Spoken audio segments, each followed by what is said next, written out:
بسم اللہ الرحمن الرحیم۔ السلام علیکم، ویلکم ٹو ماہم کہانی۔ پلیز ناول کو لائک کر دیجئے۔ اگر آپ نے ابھی تک چینل کو سبسکرائب نہیں کیا تو سبسکرائب کر دیجئے۔ چلتے ہیں ناول کی طرف۔ تو پھر دیر کیوں کر رہے ہو؟ بس تم لوگ ان لوگوں کا کام کرو اور بات ختم۔ امی بات ہی تو ختم نہیں ہو رہی۔ وہ آدمی یہاں پر ہے ہی نہیں، اپنے کسی ضروری کام کے لیے ملک سے باہر جا چکا ہے، اور اب اس کی غیر موجودگی میں مجھے ہی پیچھے یہ سب کچھ سنبھالنا ہوگا۔ اس کے دشمن کی مجھ پر نظر ہے۔ اسے پتہ چل چکا ہے کہ اس آدمی کی کمزوری اس وقت میرے پاس ہے، اور وہ لوگ کسی بھی حد تک جا سکتے ہیں۔ مجھے کچھ کرنا پڑے گا۔ لالا سے مدد لوں، ہو سکتا ہے اس معاملے میں وہ میری مدد کریں۔ وہ بہت پاور میں ہیں، ان کا بہت بول بالا ہے۔ اللہ اللہ، دماغ تو خراب نہیں ہو گیا تمہارا؟ کیا تم جانتے نہیں ہو یہ ہمارے لیے کتنا نقصان دہ ثابت ہو سکتا ہے؟ وہ آدمی اتنا خطرناک نہیں ہوگا جتنا اس معاملے کی تہہ تک پہنچ کر عیام خطرناک ثابت ہوگا۔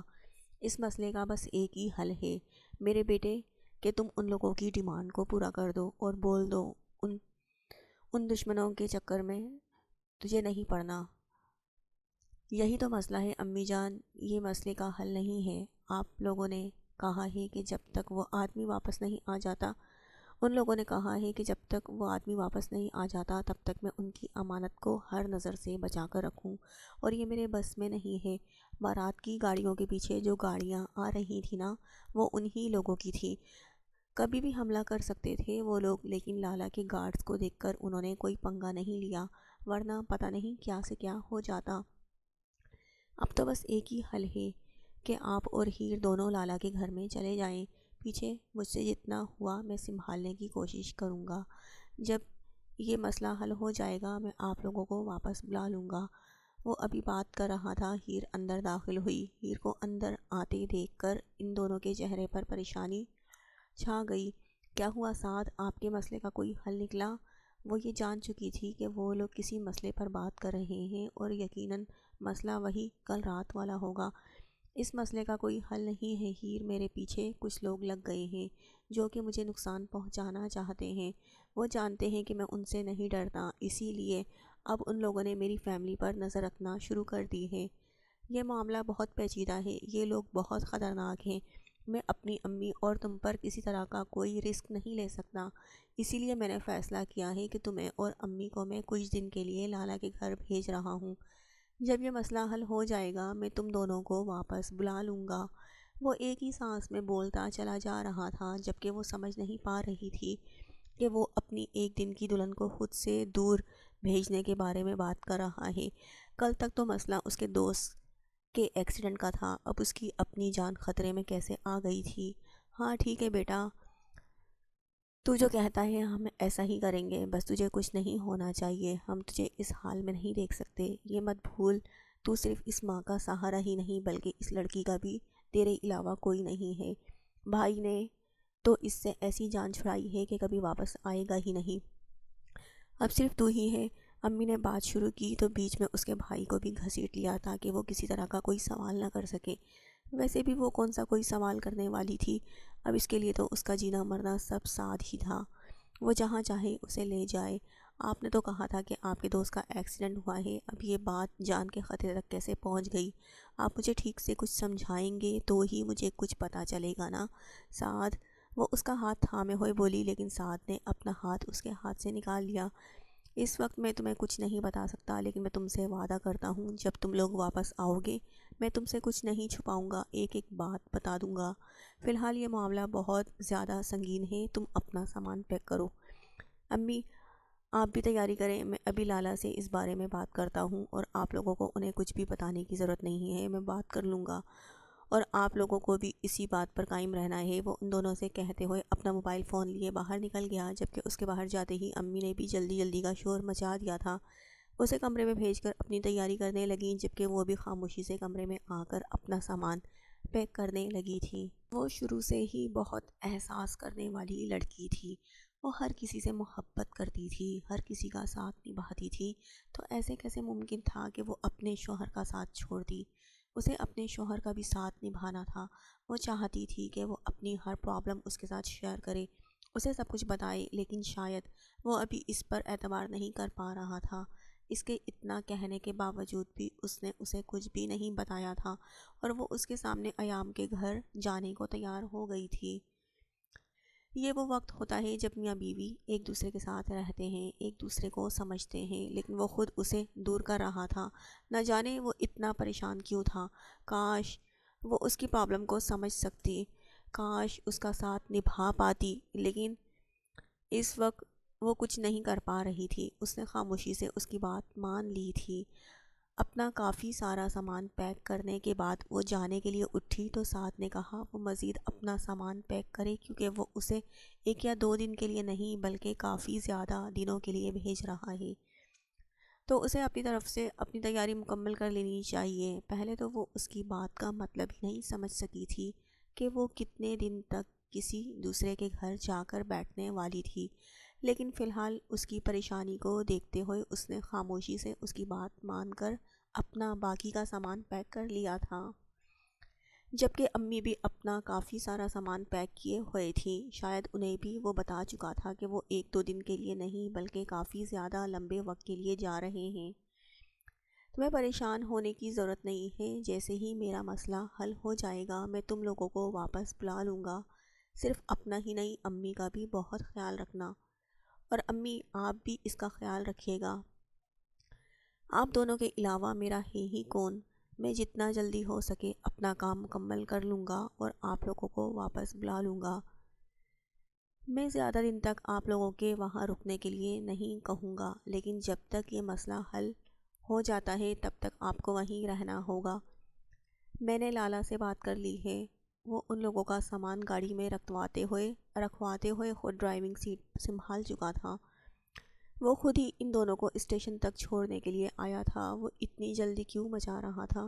ابھی کل ہی تو ان کا ولیمہ ہوا تھا اور آج وہ اسے خود سے دور بھیج رہا تھا۔ آخر ایسا کون سا مسئلہ آ گیا تھا کہ سب کچھ اتنا جلد بازی میں کر رہا تھا، اور پھر اسے کچھ بتایا بھی نہیں جا رہا تھا۔ وہ جب بھی کچھ پوچھتی تو اس کی ساس یہ کہہ کر ٹال دیتی کہ تمہیں ان سب چیزوں سے مطلب نہیں ہونا چاہیے، تمہارا شوہر جو بھی فیصلہ کرے تمہیں خاموشی سے اسے قبول کر لینا چاہیے۔ اور کہیں نہ کہیں یہ بات درست بھی تھی۔ وہ خود بھی صرف اور صرف سعد کے ہی بھروسے پر تھی، اس نے پھر کسی طرح کا کوئی سوال نہ کیا تھا۔ ان لوگوں نے ٹرین کا سفر کیا تھا، وہ کس طرف جا رہے تھے اسے بالکل بھی اندازہ نہیں تھا، بس اتنا ہی پتہ تھا کہ سعد کے سوتیلے رشتہ داروں کے گھر جانا ہے۔ باقی اپنے سگے رشتے یا جاننے والوں میں سے سعد نے کسی کو کچھ نہیں بتایا تھا، اور سعد نے یہ بھی کہا تھا کہ اگر اس کے بھائی کا فون آئے تو وہ اس پر یہی ظاہر کرے کہ وہ ہنسی خوشی اپنی شادی شدہ زندگی گزار رہی ہے۔ مطلب وہ نہیں چاہتا تھا کہ اس چیز کے بارے میں کسی کو بھی پتہ چلے، یہ ان کا پرسنل میٹر تھا، اور اگر یہ سب کچھ پرسنل نہ بھی ہوتا تب بھی وہ کسی کو کچھ بھی نہیں بتانے والی تھی۔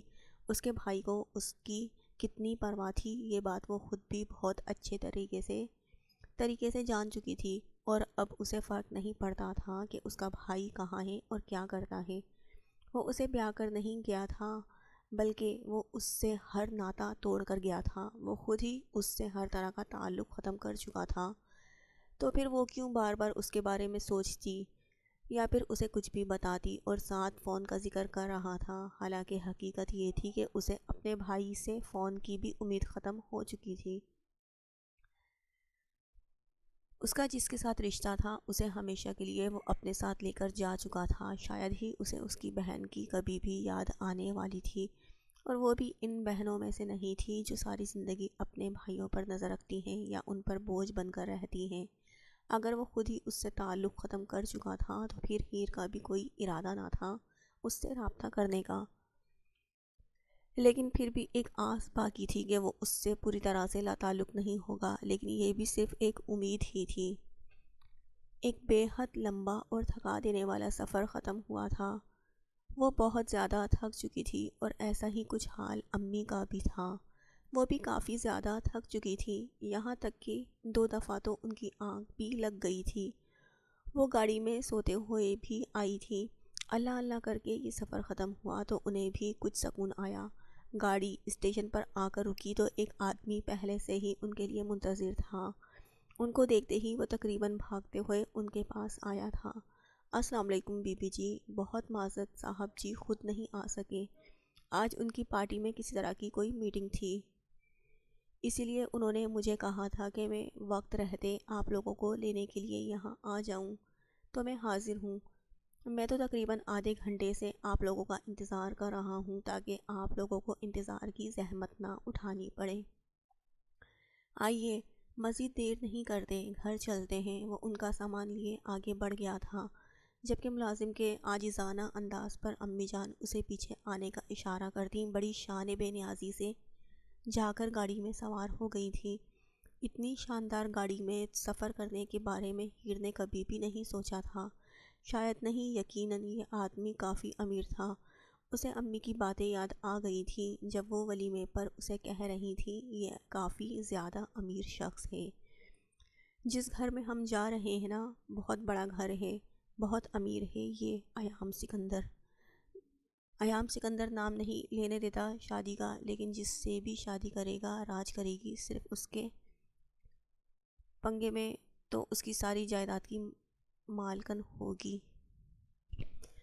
وہ بڑی حسرت سے بول رہی تھی جبکہ وہ یاد کرنے کی کوشش کر رہی تھی کہ ایام سکندر کون ہے۔ شادی پر اس سے ہزار طرح کے لوگ ملے تھے، اس کے ذہن سے ایام سکندر کا نقش مٹ چکا تھا، جبکہ وہ اپنی بات جاری رکھے ہوئی تھی۔ اتنا بڑا بنگلہ ہے کہ ایک نظر میں دیکھا تک نہیں جا سکتا، اتنی زمین جائیداد ہے کہ حد نہیں۔ کبھی کبھی مجھے سمجھ میں نہیں آتا کہ یہ سعد کی دادی کو کیا سوجا تھا کہ اس نے پہلے شوہر سے طلاق لے کر دوسری شادی کر لی۔ اگر میں اس کی جگہ ہوتی نا، تو کبھی یہ کروڑوں اربوں کی جائیداد کو ٹھکرا کر نہ جاتی۔ وہ اس کے بالکل ساتھ بیٹھی اس کے کان میں سرگوشی نما آواز میں بول رہی تھی کہ ڈرائیور نہ سن لے، جبکہ وہ اس کی باتوں کو سنتی بہت عجیب محسوس کر رہی تھی، یعنی کہ وہ اپنی سانس سے ان کی قسمت مانگ رہی تھی۔ خیر جو بھی تھا، انسان کو ملتا وہی ہے جو اس کے نصیب میں لکھا ہو۔ یہاں ہر انسان اپنے نصیب کا کھا رہا ہے، کوئی کسی کی قیمت نہیں، کوئی کسی کی قسمت نہیں بدل سکتا اور نہ ہی اپنا نصیب بدل سکتا ہے۔ ہاں لیکن اپنے نصیب پر خوش نہ ہونے والوں سے اسے نفرت تھی، لیکن یہاں وہ کچھ بھی نہیں بول پائی تھی۔ ہاں لیکن اسے افسوس تھا کہ اس کی ساس کے نصیب میں اتنا کچھ لکھا نہیں تھا جس کی وہ خواہش مند تھی، اور ہی کو کبھی بھی ان سب چیزوں کی خواہش نہ رہی تھی۔ وہ بہت عام سی لڑکی تھی اور وہ شروع سے ہی جانتی تھی کہ اس کی شادی بھی کسی عام سے گھر میں ہی ہوگی۔ وہ کبھی بڑے بڑے خواب نہیں دیکھ سکی تھی، اور اس نے نہ ہی کبھی دوسرے کے حصے کی چیزوں کی آرزو کی تھی۔ اس کے لیے صبر شکر سب سے بڑی چیز تھی، اور ساتھ کی معمولی سی نوکری پر بھی صبر و شکر سے کام لینے والی تھی۔ اسے کچھ نہیں چاہیے تھا زندگی میں سوائے اپنے شوہر کی محبت کے۔ ساتھ فی الحال مسئلوں کا شکار تھا، لیکن وہ جانتی تھی وہ اس سے بہت محبت کرتا ہے۔ منگنی کے دوران فون پر ان دونوں کی گفتگو ہوتی تھی، جس میں وہ کئی دفعہ سعد کے منہ سے اظہار محبت سن چکی تھی، جبکہ اس نے اپنے دل پر نکاح تک کے لیے پابندیاں لگا کے رکھی تھی۔ جب تک نکاح نہ ہو جائے وہ سعد سے کبھی بھی اس طرح کی بات کرنے کا حق نہیں رکھتی تھی، اور اب شادی کے بعد سعد نے اسے خود سے اتنا دور کر دیا تھا۔ اسے اس کا ساتھ چاہیے تھا، وہ اس کے ساتھ وقت گزارنا چاہتی تھی، اپنی نئی زندگی خوشحال شروع کرنا چاہتی تھی، لیکن فی الحال ایسا ممکن نہ ہو سکا تھا۔ یہ وقت ہوتا ہے ایک دوسرے کو سمجھنے کا، ایک دوسرے کو پہچاننے کا، لیکن وہ بہت دور آ گئی تھی۔ پتہ نہیں سعد کا یہ مسئلہ کب تک حل ہوگا اور کب وہ اپنی شادی شدہ زندگی کی شروعات کرے گی۔ وہ بس اپنے رب سے دعا مانگ رہی تھی کہ سعد کی پریشانی جلد سے جلد حل ہو جائے اور وہ واپس اپنے گھر جا کر اپنی نئی زندگی کی شروعات کرے۔ سعد اس کا ہمسفر تھا جس کے بارے میں سوچنے کا وہ حق رکھتی تھی، لیکن اس کے باوجود بھی ایک عجیب سی جھجک تھی۔ وہ چاہ کر بھی سعد اور اپنے رشتے کی خوبصورتی کے بارے میں نہیں سوچ پا رہی تھی۔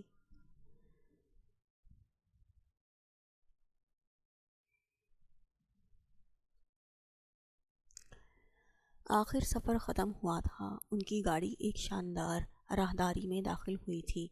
امی کی ساری باتیں بالکل درست تھیں، یہ بہت بڑا اور بہت خوبصورت بنگلہ تھا، اور ایک نظر میں اسے مکمل دیکھنا ناممکن تھا۔ یہ کتنا زیادہ بڑا تھا اندازہ لگانا بہت مشکل تھا، اور بے شک خوبصورتی میں بھی اس کا کوئی ثانی نہیں تھا۔ گاڑی گیٹ کے اندر داخل ہوئی تو اسے اپنے سامنے کوئی محل ہی نظر آیا تھا، جو اتنا زیادہ دور لگ رہا تھا جیسے وہاں پہنچتے پہنچتے ہی انہیں کتنا ٹائم لگ جائے گا۔ اور یہ سچ بھی تھا، گاڑی میں بھی ان کا سفر 10 سے 15 منٹ تو تقریباً رہا ہی تھا، لیکن یہ سفر بورنگ ہرگز نہیں تھا۔ یہ راہداری اتنی شاندار اور خوبصورتی سے تیار کی گئی تھی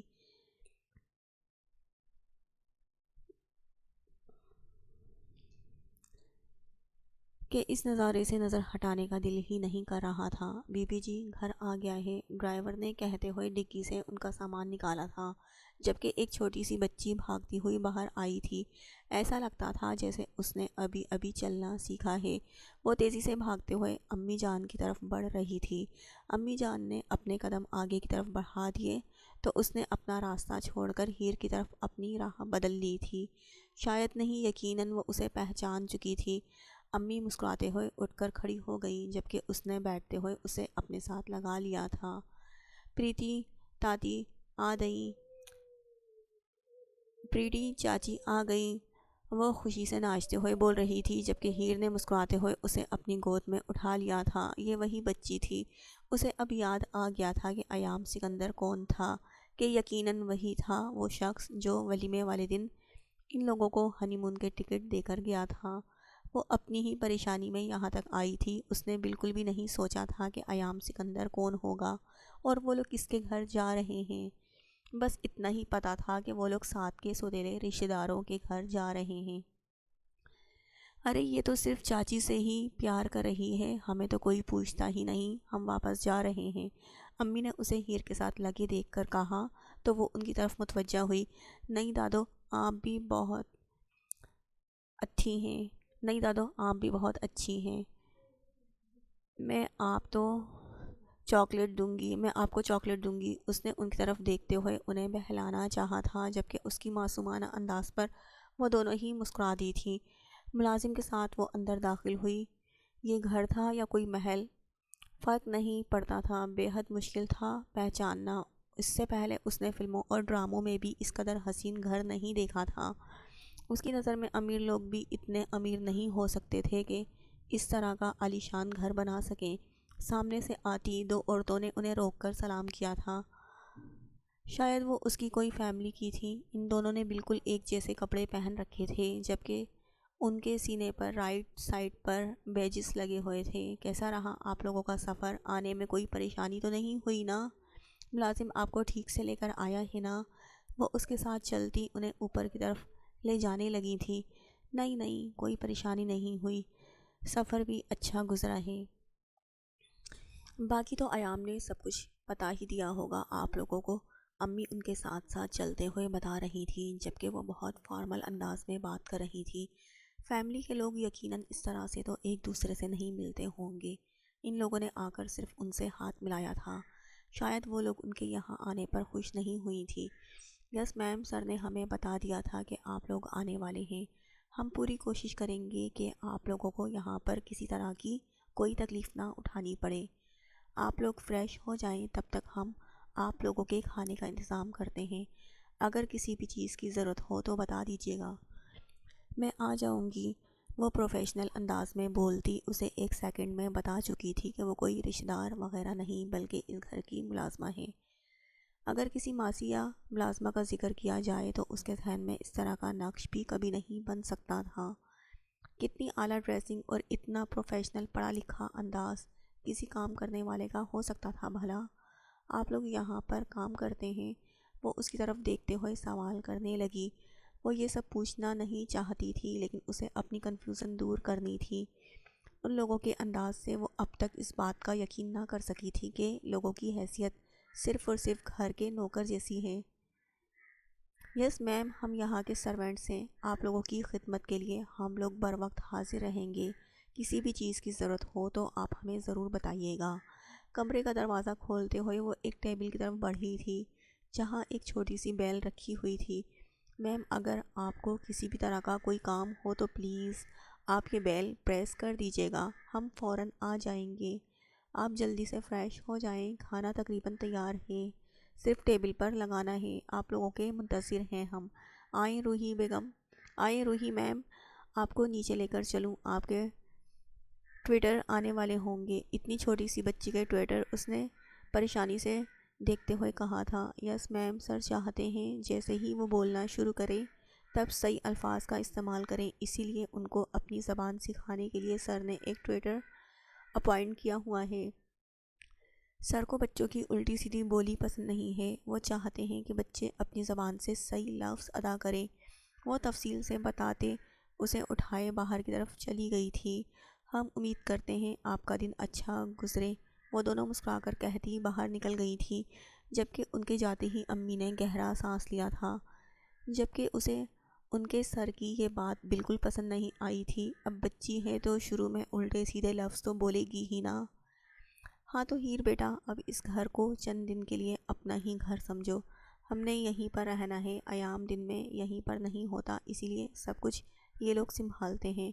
تم نہا دھو کر فریش ہو جاؤ، پھر کھانا کھاتے ہیں، مجھے تو بھائی بڑی بھوک لگی ہوئی ہے، وہ فریش ہونے کے لیے جاتے ہوئے اس سے کہہ رہی تھی، جبکہ وہ خاموشی سے بیگ سے اپنے کپڑے نکالنے لگی تھی۔ کھانے کی میز پر ہر طرح کے کھانے پیش کیے گئے تھے، وہ سمجھ ہی نہیں پا رہی تھی وہ کس چیز سے شروع کرے۔ اتنی ساری ڈشز کھانے تو شاید ہی کسی ورائٹیز کھانے تو شاید ہی کسی کے ولیمے پر بھی ملتے ہوں گے، یقیناً ان کے لیے اسپیشل اہتمام کیا گیا تھا۔ یہ لوگ بہت مہمان نواز تھے۔ یہاں آنے کے تھوڑی دیر بعد ہی اسے پتہ چلا تھا کہ امی جان بھی یہاں پہلی بار ہی آئی ہوئی ہیں۔ انہیں بھی کوئی خاص اندازہ نہیں تھا یہ سب کچھ اتنا زیادہ شاندار ہونے والا ہے۔ انہیں یہ تو معلوم تھا ایام بہت زیادہ زمین جائیداد کا مالک ہے، لیکن یہ سب کچھ انہیں دیکھنے کو آج ہی ملا تھا، جبکہ گاڑی میں ان کے حسرت بھرے انداز پر اسے لگا تھا کہ وہ یہاں کافی بار آئی ہیں، اور اس مہمان نوازی کا اندازہ انہیں بھی نہیں تھا۔ یہاں آ کر وہ خود بھی ہکا بکا رہ گئی تھی۔ امی، یہ سب کچھ ہمارے لیے بنایا گیا ہے کیا؟ وہ پریشانی سے انہیں دیکھتے ہوئے کہنے لگی تھی۔ لگتا تو ایسا ہی ہے، تم پریشان مت ہو، کھانا کھاؤ اور چل کر تھوڑی دیر آرام کر لو، اس کے بعد ایام شام تک آ جائے گا تو اس سے بھی ملاقات کریں گے، باقی جب تک یہاں ہیں ٹھیک سے رہتے ہیں، پھر تو ویسے بھی ہمیں واپس چلے جانا ہے۔ ساتھ کے بارے میں سوچ سوچ کر پریشان نہ ہو۔ اب بس وہ اسے اس سب چیزوں کے بارے میں سوچنے کے لیے منع کر رہی تھی، لیکن وہ کیسے نہ سوچتی، یہ سب کچھ بہت عجیب تھا ان کے لیے۔ اس نے تو کبھی زندگی میں یہ سب کچھ دیکھا ہی نہیں تھا، پتہ نہیں کتنے دن تک انہیں یہاں رہنا تھا۔ پریتی تاتی، آپ یہ تھاؤ، یہ بہت ہی مزے کا ہے، میرا فیوریٹ ہے۔ پریتی چاچی، آپ یہ کھاؤ، یہ بہت ہی یمی ہے اور روحی کا فیوریٹ ہے۔ وہ نہ جانے کیا اٹھا کر اس کے لبوں کے قریب لے آئی، اس کے ننھے ننھے ہاتھوں سے اپنے منہ میں اس چیز کو لے کر بے ساختہ مسکرا دی تھی، کیونکہ وہ بہت میٹھا اور مزیدار تھا۔ واؤ، یہ تو سچ میں بہت یمی ہے، روحی کی چوائس تو کمال کی ہے۔ اس نے مسکراتے ہوئے چٹا چٹ روحی کے دونوں گالوں کو چوما جس پر وہ مسکرا دی تھی۔ تاتی، آپ یہیں پر رک جاؤ نا، میرے پاس میں آپ کو روز ایسے مزے کی ڈشز کھانے کے لیے دے دیا کروں گی۔ وہ اسے بہلانے کی کوشش کر رہی تھی، جبکہ اس کے انداز پر وہ مسکرا دی تھی۔ کیوں بیٹا، آپ کی ماں کہاں ہے؟ اس نے بے ساختہ ہی پوچھ لیا تھا۔ مما کیا ہوتا ہے؟ اس کا انداز معصومیت لیے ہوئے تھا، جبکہ اس کے سوال پر وہ پریشان ہو گئی تھی۔ وہ اس کے سوال کا کیا جواب دے بھلا؟ ارے کیوں بچی کو کنفیوز کر رہی ہو؟ ایام نے منع کر رکھا ہے نا، تو وہ خود کبھی اس کی ماں کا نام لیتا ہے، نہ ہی اس گھر میں رہنے والے ملازم لیتے ہیں، اسی لیے تم بھی یہ ذکر دوبارہ مت کرنا، اس کی ساس نے اسے ٹوکتے ہوئے کہا تھا، جبکہ بچی اب تک اس کا چہرہ دیکھ رہی تھی۔ شاید وہ اس سے اب جواب کی امید رکھتی تھی، جب اچانک کسی کی گمبھیر آواز میں سلام گونجا۔ اس نے فوراً اپنا دوپٹہ ٹھیک کیا تھا، جبکہ پھر روحی بھاگتے ہوئے دروازے کی طرف بڑھی تھی، جس کے لیے وہ دونوں باہیں پھیلائے مسکرا رہا تھا۔ بابا دانی، یہ مما تیا ہوتا ہے، دادی کہہ رہی تھی آپ کی مما کدھر ہیں؟ بابا جان یہ مما کیا ہوتا ہے؟ چاچی کہہ رہی تھی آپ کی مما کدھر ہے؟ اس نے ہیر کا پوچھا ہوا سوال اس کے سامنے دہرایا تو وہ نگاہیں جھکا گئی، کیونکہ ابھی تو اس کی ساس نے اسے منع کیا تھا۔ اسے روحی سے ایسی امید تو ہرگز نہیں تھی۔ بیٹا آپ کی مما ہے ہی نہیں، جیسے آپ کے بابا جانی کی کوئی بہن نہیں ہے تو آپ کی پھپھو نہیں، جیسے آپ کے بابا جانی کے بابا نہیں ہیں تو آپ کے دادا نہیں، بالکل ویسے ہی آپ کی مما بھی نہیں ہیں۔ اس نے اس کی معصومیت کو مد نظر رکھتے ہوئے سمجھایا تھا، اور پھر آ کر امی جان سے ان کا حال چال پوچھنے لگا۔ اللہ کا شکر ہے بیٹا، ہم تو خیر خیریت سے یہاں پہنچ آئے ہیں۔ تمہیں ساتھ نے بتا ہی دیا ہوگا ہم پر آنے والی اس مصیبت کے بارے میں، اب تمہیں ہم کیا بتائیں؟ اصل میں وہ جی چاچی جان، لیکن ساتھ نے تو مجھے بس اتنا ہی بتایا ہے، ساتھ کی مسز علاقہ دیکھنا چاہتی ہیں، اسی لیے وہ اسے یہاں بھیج رہا ہے اور خود اپنے کام کے سلسلے میں کچھ دن کے لیے باہر جانے والا ہے۔ اس نے تو مجھے کسی مصیبت یا پریشانی کے بارے میں نہیں بتایا۔ وہ ان کی بات کاٹتے ہوئے بولا تھا، جبکہ چاچی کی تو آنکھیں پھیل گئیں۔ مطلب ان کے بیٹے نے آدھی ادھوری بات بتا رکھی تھی۔ ارے ہاں بیٹا، اصل میں وہ چلا گیا کام کے سلسلے میں کہیں باہر، تو پہلے تو ہم نے سوچا ہم دونوں ماں بیٹی کدھر گھر پر ہی رہ لیں گی، ادھر گھر پر ہی رہ لیں گی، لیکن پھر اس نے کہا کہ اسے علاقہ دیکھنے کا شوق ہے، یہی تو دن ہوتے ہیں گھومنے پھرنے کے، اس کے شوہر کو تو کوئی ہوش ہی نہیں، چلا گیا کام کے چکر میں باہر، اس کے لیے بیوی کی کوئی اہمیت ہی نہیں، تو میں نے سوچا میں ہی لے آتی ہوں۔ انہوں نے بڑی مشکل سے بات بناتے ہوئے کہا تھا، جس پر وہ سر ہلا کر مسکرا دیا۔ جی جی چاچی جان، آپ کہیں گھر ہیں، آپ جب تک چاہیں یہاں رہ سکتی ہیں، نوکر آپ کی خدمت میں ہر وقت حاضر رہیں گے، کسی بھی چیز کی ضرورت ہو تو ضرور بتائیے گا۔ میں نے ڈرائیور کو کہہ دیا ہے، وہ آپ کو گھمانے لے جائے گا، آپ لوگ جہاں چاہیں جا سکتے ہیں، آپ کو یہاں دیکھنے کے لیے بہت سارے تاریخی مقامات مل جائیں گے، یقیناً آپ لوگوں کے لیے کافی لطف اندوز ہوں گے۔ میں پوری کوشش کروں گا آپ کی مہمانداری کرنے کی، لیکن پھر بھی اگر مجھ سے کوئی کمی بیشی ہو جائے تو معاف کر دیجیے گا، میں ذرا مصروف ہوں ان دنوں پارٹی کے کاموں میں۔ اس نے ہیر کی طرف دیکھتے ہوئے کچھ بھی نہیں کہا تھا۔ اس کی ساری باتیں چاچی سے ہی ہو رہی تھیں، جبکہ وہ سر جھکائے کھانا کھانے میں مصروف صرف اسے سن رہی تھی۔ اس کا انداز بہت گہرا تھا، ایسا لگتا تھا جیسے اس نے زندگی میں بہت سارے امتحانوں کا سامنا کیا ہے، جیسے بہت کچھ دیکھا ہے، سمجھا ہے، جانا ہے۔ اسے دیکھ کر لگتا تھا وہ زندگی کے ہر پہلو سے واقف ہے۔ اس کی بیٹی اپنی ماں کے وجود سے بھی واقف نہ تھی، جس کا مطلب صاف تھا، یقیناً اس کی طلاق ہو چکی تھی، یا پھر اس کی بیوی اب اس دنیا میں ہی نہیں تھی۔ لیکن اگر وہ مر چکی ہوتی تو کہیں نہ کہیں وہ اس کی یادوں میں زندہ ہوتی۔ اس کے وجود کو ہی اس کی بیٹی اس کی نظروں سے دور کر دیا گیا تھا، مطلب صاف تھا، ان کی طلاق ہو چکی تھی۔ روحی سارا دن یہاں اکیلے گھر پر رہتی ہے کیا؟ چاچی جان نے اسے دیکھتے ہوئے سوال کیا۔ نہیں، اکیلے تو نہیں ہوتی، چاچی جان سارا دن ملازم اس کے آس پاس ہی ہوتے ہیں، اور پھر شام کو میں بھی آ جاتا ہوں۔ میں سوچ رہا ہوں کہ مزید 2-3 مہینوں میں اسے کسی اچھے سے اسکول میں ایڈمیشن دلوا دوں، مزید 3 ماہ میں یہ 2 سال کی ہو جائے گی۔ یہی عمر ہے سیکھنے کی، سمجھنے کی، اور ماشاءاللہ سے یہ بھی بہت اچھی طرح سے اس پر غور کر رہی ہے۔ روحی میری جان، اسکول جانا ہے نا آپ نے؟ وہ اسے گود میں بٹھائے پوچھنے لگا۔ وہ اس کے سوال پر اس نے زور زور سے ہاں میں سر ہلا دیا تھا۔ یس بابا جانی، میں اور ٹوئیٹی دونوں اسکول جائیں گے، اس نے اپنے ہاتھ میں موجود اپنے ٹوئیٹی کو دیکھتے ہوئے کہا۔ بس پھر دیکھا آپ نے، میری بیٹی تیار ہے اسکول جانے کے لیے، اس نے اس کے بالوں کو پیچھے کرتے ہوئے ان سے کہا، تو وہ مسکرا دی تھی، جبکہ ہیر مسکرا بھی نہ سکی۔ اتنی چھوٹی سی بچی کو اسکول بھیجنے کے بارے میں وہ سوچ بھی کیسے سکتا تھا؟ وہ بہت چھوٹی سی تھی، ابھی اسے سمجھ ہی کیا تھی؟ اسکول اتنے چھوٹے بچے کے لیے بوجھ تھا۔ 3-3.5 سال یہ عمر اس کی نظروں میں کسی بھی بچے کو اسکول بھیجنے کے لیے بالکل صحیح نہیں تھی، لیکن 2 سال، اور وہ 2 سال کی بھی نہیں تھی۔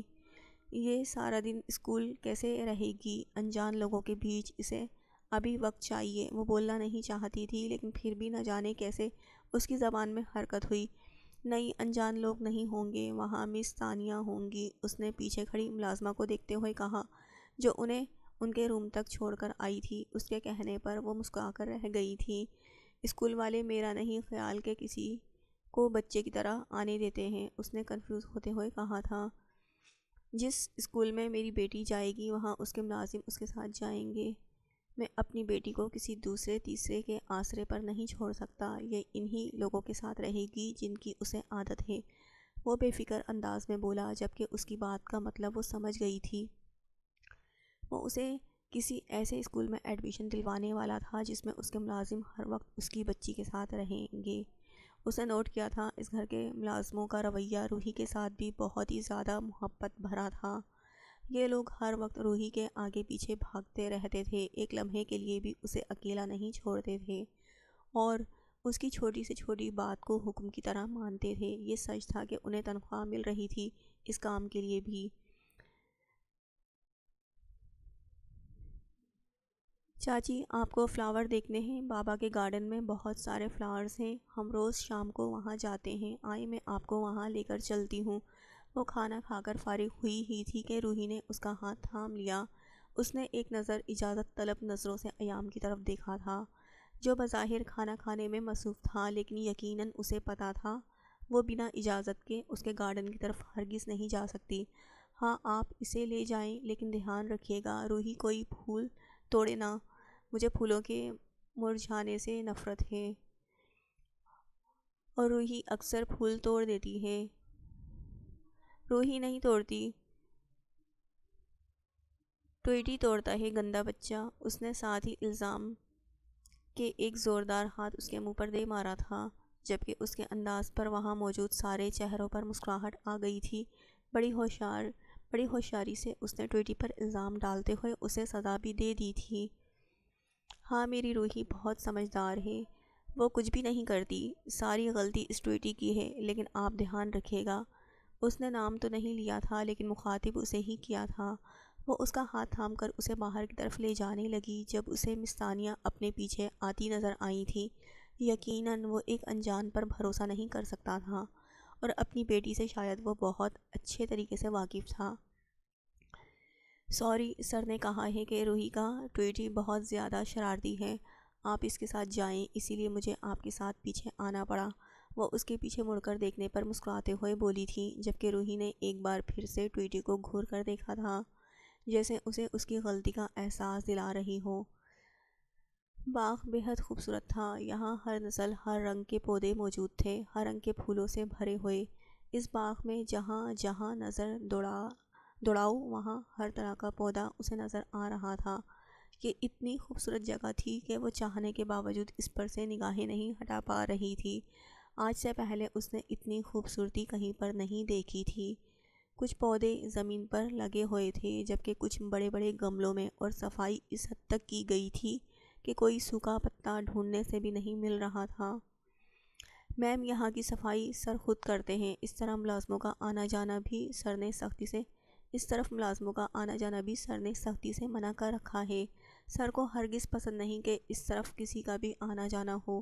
سر نے الگ الگ ملکوں سے الگ الگ پودے منگوائے ہوئے ہیں، یہاں ایک پودا تو اتنا خوبصورت ہے کہ انتہا نہیں، لیکن اگر اسے چھو لیا جائے تو وہ مر جاتا ہے، اور پھر زندگی میں کبھی بھی نہیں کھلتا، وہ پوری طرح سوکھ جاتا ہے۔ ہم بہت دور سے اسے دیکھتے ہیں، میرا تو تقریباً یہاں 3 دفعہ ہی آنا ہوا ہے، آج 4تھی دفعہ یہاں آئی ہوں۔ ہمیشہ باہر سے ہی چلی جاتی تھی، لیکن دوسرے ملازموں سے اکثر اس نایاب پودے کے بارے میں سر کی جنونیت کا سنا ہے۔ وہ اتنے دیوانے ہیں اس جگہ کے، کیا بتاؤں، اکثر یہاں اکیلے بیٹھتے ہیں، اور روحی میڈم کو یہاں آنے کے لیے منع بھی کرتے ہیں، لیکن یہ کسی کی نہیں سنتی اور یہاں آ جاتی ہیں۔ شکر ہے خدا کا اب تک ان کی نظر اس پودے پر نہیں پڑی، پتہ نہیں سر کتنے میں وہ لے کر آئے ہیں، لیکن انفارمیشن کے مطابق ہمیں پتہ چلا تھا وہ پودا سر نے ایک میٹنگ کے بدلے میں لیا تھا۔ کوئی آدمی تھا جو سر سے ملاقات کرنا چاہتا تھا، اور اس ملاقات کے بدلے میں وہ سر کو کچھ بھی دینے کو تیار تھا، لیکن سر نے کچھ بھی لینے کے بجائے اسے یہ پودا دینے کی شرط رکھی تھی، اور وہ آدمی اتنا زیادہ پریشان ہو گیا تھا کہ اس بات کا جواب اس نے 3 ماہ کے بعد دیا تھا۔ 3 ماہ کے بعد اس نے اپنے آپ کو یہ پودا دینے کے لیے تیار کیا تھا۔ جہاں تک مجھے پتہ ہے اس نسل کے صرف 6 ہی پودے اس دنیا میں ہیں جن میں سے ایک پودا سر کے پاس ہے، اور سر اس سے بہت زیادہ محبت بھی کرتے ہیں۔ مس ثانیہ، وہ پودا کون سا ہے؟ وہ حیرانگی سے سن رہی تھی جب اسے روحی کی آواز سنائی دی۔ اس کے سیریس انداز نے ان دونوں کو مسکرانے پر مجبور کر دیا تھا۔ وہ اسے کبھی بھی نہ بتاتی کہ وہ پودا کون سا ہے، کیونکہ روحی کو یہ بات ہرگز پسند نہ تھی کہ اس کا باپ اس سے بڑھ کر کسی اور سے بھی محبت کرے۔ یہ محبت لفظ اسے صرف اپنے نام کے ساتھ پسند تھا، اور اس بات کا ان سب کو ہی اندازہ تھا۔ مجھے بالکل نہیں پتہ روحی میم کہ وہ پودا کون سا ہے، اگر پتہ ہوتا تو آپ کو ضرور بتاتی، تانیہ نے اسے دیکھتے ہوئے کہا تھا۔ اس کے انداز سے جھوٹ صاف پکڑ چکی تھی وہ۔ چلو روحی بیٹا، واپس چلتے ہیں، وہ روحی کا ہاتھ تھامتے ہوئے بولی تھی۔ اس کا کوئی ارادہ نہ تھا یہاں رہنے کا، اصل میں اسے ڈر بھی لگ رہا تھا کہیں وہ اس پودے کے آس پاس سے گزر ہی نہ جائے۔ وہ ہرگز کسی کا نقصان نہیں کرنا چاہتی تھی، اور وہ پودا اس آدمی کے لیے کتنا خاص تھا اس بات کا اسے اندازہ ہو چکا تھا۔ ارے آپ نے تو ابھی فلاورز دیکھے ہی نہیں، ادھر آئیں، یہ والا فلاور دیکھیں، ریڈ کلر کا۔ وہ ایک پرپل کلر کا فلاور اسے دکھاتے ہوئے اسے ریڈ کہہ رہی تھی۔ یہ ریڈ نہیں، پرپل کلر کا روز ہے، مس ثانیہ نے بیچ میں بولتے ہوئے کہا تو روحی نے اسے گھور کر دیکھا تھا۔ سوری میڈم، ریڈ کلر کا ہی ہے، آئی ایم سوری، مجھے غلط فہمی ہو گئی تھی۔ اس کے گھورنے پر مس ثانیہ فوراً پیچھے ہٹ گئی۔ نہیں تانیہ، یہ ریڈ نہیں پرپل ہے، اور آپ بالکل ٹھیک کہہ رہی ہیں۔ روحی بیٹا ادھر آؤ، یہ والا کلر ریڈ ہے۔ اس نے روحی کا ہاتھ تھام کر اسے ایک ریڈ روز کے قریب لا کر کھڑا کیا تھا۔ اگر کوئی آپ کی غلط چیز کو درست کرتا ہے تو اسے برا نہیں سمجھتے، بلکہ اس چیز کو نوٹ کرتے ہیں اور اگلی دفعہ خود کو کچھ غلط کہنے سے روکتے ہیں۔ جب آپ اسکول میں جاؤ گی نا تو وہاں بہت سارے بچے ہوں گے، اور جب ٹیچر آپ سے پوچھیں گی نا پرپل کلر کون سا ہے اور ریڈ کلر کون سا ہے، تب آپ کو صحیح بتانا پڑے گا، ورنہ کوئی دوسرا بچہ اگر صحیح بتا دے گا تو آپ سے جیت جائے گا، اور پھر سب کے سب اس کو ونر بولیں گے، اور ٹیچر کہیں گی روحی کو تو ٹھیک سے کچھ آتا ہی نہیں، تو پھر روحی سیڈ ہو جائے گی۔ اسی لیے ہم روحی کو ابھی سے ہی سب ٹھیک بتائیں گے۔ اوکے، اب روحی بتائے گی کہ پرپل کلر کون سا ہے اور ریڈ کلر کون سا ہے۔ اس نے بہت محبت سے اسے سمجھاتے ہوئے اپنے گھیرے میں لے رکھا تھا، جبکہ اس کی بات کو سمجھتے ہوئے روحی نے اب ٹھیک کلرز کی پہچان کر کے بتائی تھی۔ یہ ہوئی نا میری شہزادی والی بات۔ اچانک ہی کسی نے روحی کو اس کی گود سے اٹھا لیا تھا۔ آواز وہ پہچانتے ہوئے اپنا دوپٹہ درست کر کے اٹھ کر کھڑی ہو گئی تھی۔ پتہ نہیں وہ کب سے یہاں کھڑا انہیں سن رہا تھا۔ یش بابا دانی، روحی تو سب پتہ ہے۔ یس بابا جانی، روحی کو سب کچھ پتہ ہے، وہ خوش ہوتے ہوئے بول رہی تھی، جبکہ وہ مسکراتے ہوئے اس سے باتوں میں مصروف ہو گیا تھا، اور وہ مس ثانیہ کے ساتھ واپس گھر کی طرف آ گئی تھی۔ گھر کے اندر آنے کے بعد وہ کنفیوز ہو گئی تھی۔ سامنے چڑھنے والی سیڑھیوں پر بہت سارے کمرے بالکل ایک جیسے نظر آ رہے تھے۔ اسے کون سا کمرہ رہنے کے لیے دیا گیا تھا یہ چیز وہ بھول چکی تھی، کیونکہ یہاں سارے کمرے ایک جیسے ہی تھے۔ میڈم، اگر آپ آرام کرنا چاہیں تو تھوڑی دیر جا کر آرام کر لیں، کیونکہ بڑی میڈم تو آرام کرنے اپنے کمرے میں جا چکی ہیں۔ آپ کا کمرہ تو یاد ہی ہوگا۔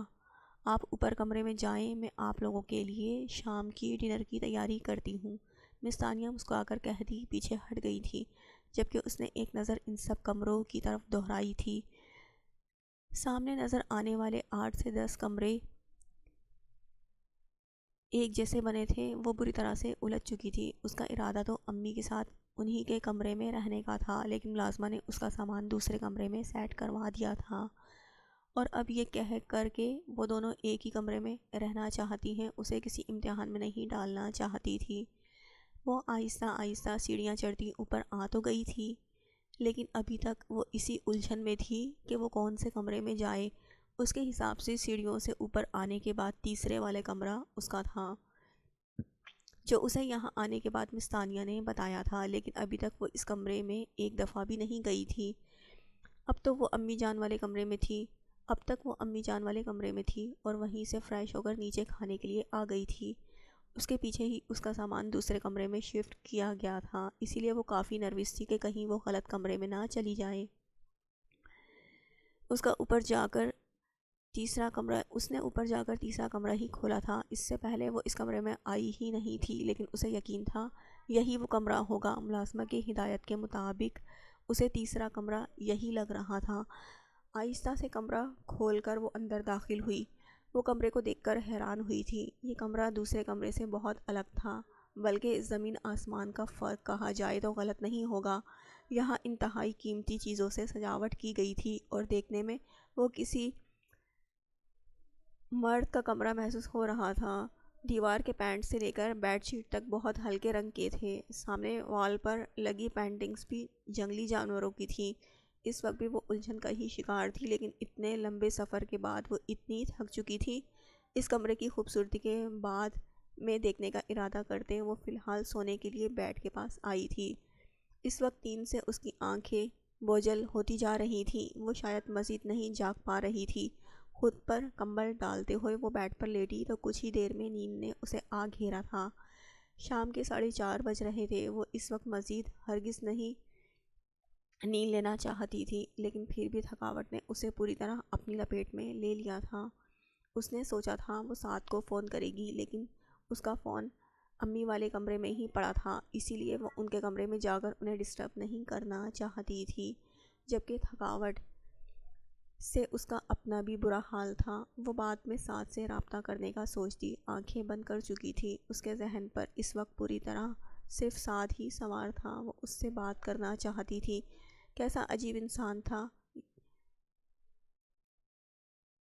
اس کے ساتھ اتنا خوبصورت رشتہ جوڑ کر اس سے بالکل انجان ہو گیا تھا۔